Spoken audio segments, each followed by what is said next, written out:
Alfa 嘅呢部 SC 咧，其實產量真係十分少。咁但係佢嘅故事背後咧就更加比較有趣嘅。首先，佢差唔多係一部叫 Alfa 嘅末代嘅後驅車，因為佢底盤其實係75嘅後驅嚟嘅。咁但係最神奇咧，其實佢首次出現嘅時候咧，其實係1989，89講得個啊，仲有兩個 number 未講，所以講得嘅。89年嘅 Geneva Motor Show 嘅時候咧，就擠咗喺 Zagato 嗰個展位度出現嘅。咁所以大家都會叫佢 Zagato。其實 Zagato 咧一路都有同 Alfa 有好多合作。咁而呢部咧 SZ 咧嘅 Z 就係 Zagato，S 咧就係 Sprint 咁解。Sprint Zagato 一路都有嘅，不過以前咧就會喺譬如 Giulietta Sprint Zagato 咁出現。咁就咁縮短叫 SC 咧，我印象中好似係得呢一部。咁佢背後有咩故事咧？其實大家都叫佢 Zagato，係咪真係 Zagato 設計嘅咧？呢個就真係成疑問啦。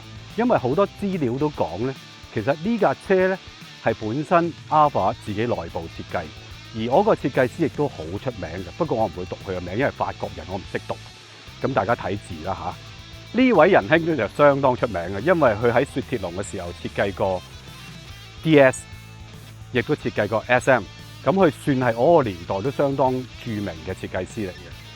咁佢起咗個草稿之後，其實佢 pass 咗俾一個後生仔再做埋落去。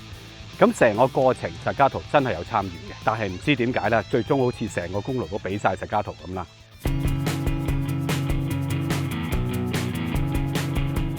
89年喺車展出現之後，好快就投產啦。咁當其時咧，都幾多話題，因為呢架車嘅設計咧，好明顯係真係設計師就好開心，工程師就好傷心嗰種嚟嘅。因為佢成個線條咧，哇，個玻璃壓到好扁，跟住條線咧係拉到好高，仲有呢架車咧個車身係 composite 嚟嘅，嚴格嚟講咧即係合成物料，你可以當係玻璃纖維，即係冇金屬喺度嘅。呢個物料亦喺當時嚟講係比較新嘅一種做法，因為佢個做法咧似係好似做膠樽可樂樽嗰種加熱啲膠，然後跟住吹到佢嗰個形狀成型咁樣去做出嚟，咁所以當其時亦都係幾新嘅做法嚟嘅。綠盞車頭燈亦都係比較好唔當時嘅 Alfa 嗰種感覺，所以呢架車一出嚟嘅時候咧，中意嘅人咧中意到死啊，包括我。但係同時間好奇怪，有啲人係覺得醜到不得了嘅，就係呢一種設計上嘅呢種 polarizing 嘅效果咧。好老實講，而家車都好少見。呢架車嘅引擎咧都好犀利，有朵嘅，叫做 Busso。咁 Busso 係乜嘢咧？其實 Busso 係做呢副引擎嘅工程師個名嚟嘅。呢副3000單 cam V6 嘅引擎咧，由70年代開始出現，其實一路都有繼續做落去。而喺佢出現咗之後咧，一路都喺車評人甚至全世界嘅車評人裏邊咧，都覺得佢係其中一副 Alfa 最出色嘅引擎。咁睇翻事實，由70年代去到呢副引擎壽終正寢嘅2000年打後咧，一路其實都係用緊呢個 base 去再發展嘅。不過由單 cam 轉雙 cam 3000一路攞大佢，再做多啲3.2、3.6、3.8諸如此類嚇。好奇怪，有一個可能真係命運嘅使然。當2000年打後呢副引擎正式退役嘅時候咧，阿 Busso 咧喺3日後就過身，唔知係咪真係佢嘅心血死咗，佢都可以安息啦。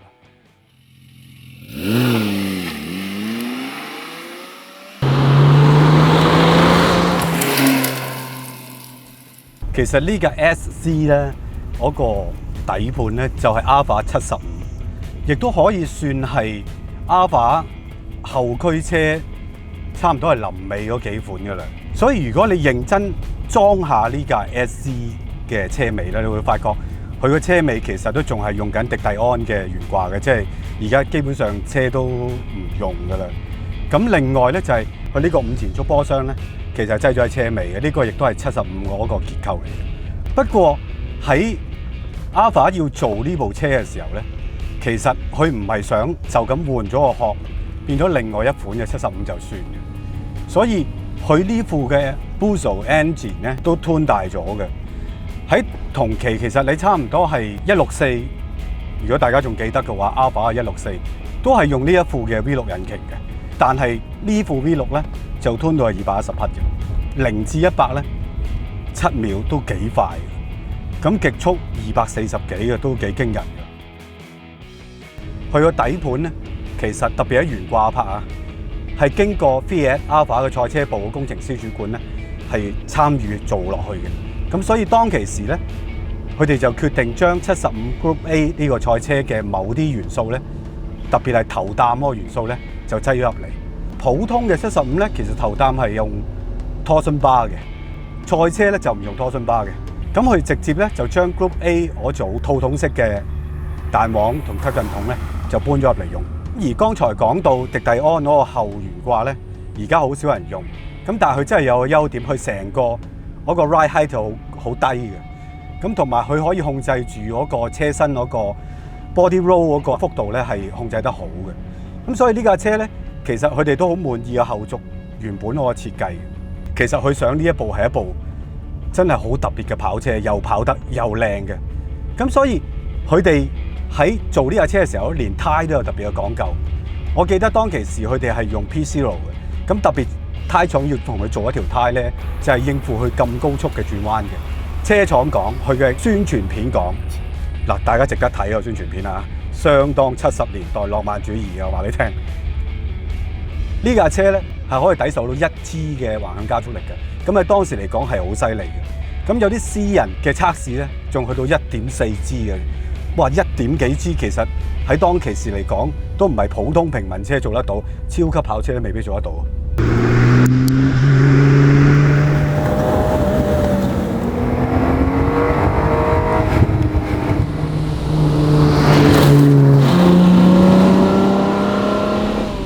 其實我係估唔到咧，呢架車都有翻咁上下年紀啦。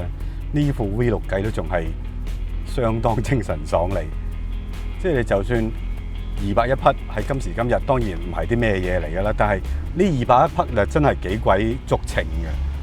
即係你到今日踩落去，佢種飆嘅感覺都仲係好開心嘅。呢副 NA 計個轉速上落未至於好快嘅，但係咧每一下都係嗰種力啊，每一下都俾到力你嗰種感覺咧，好鬼開心嘅。好可能因為買呢架車嘅朋友，其實佢呢架車喺日本必翻嚟嘅。咁你知日本仔㗎啦，即係好鬼錫車噶嘛。呢架車個咪標仲係5萬幾添，即係行得好少啊！直頭覺得成架車咧，如果係咁嘅狀態嘅話咧，真係幾鬼飲得杯落㗎。唯一就係個冷氣暫時壞咗，所以出邊36度，我諗我46度到啦。你睇下啲汗。仲有一樣嘢就係呢架車，我一路講，佢唔係淨係做個樣㗎，唔係咁膚淺㗎，大佬。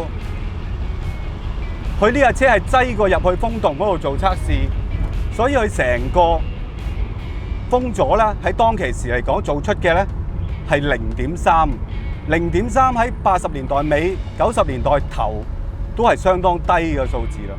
咁我唔知係咪因為風阻咁低，咁啲風真係一呼就過，咁所以你見我而家開晒窗，但係咧我感覺唔到我行緊60㗎啦，但係個車廂裏邊冇風㗎，所以點解我係46度啊？呢架車冇冷氣，當然係個別嘅例子啦。咁但係另外一樣嘢咧，就應該係架架 SE 都會有嘅情況啦，就係將凳咧褪到最前咧，你都唔係好掂到個極力子嘅，即係踩唔盡嘅意思。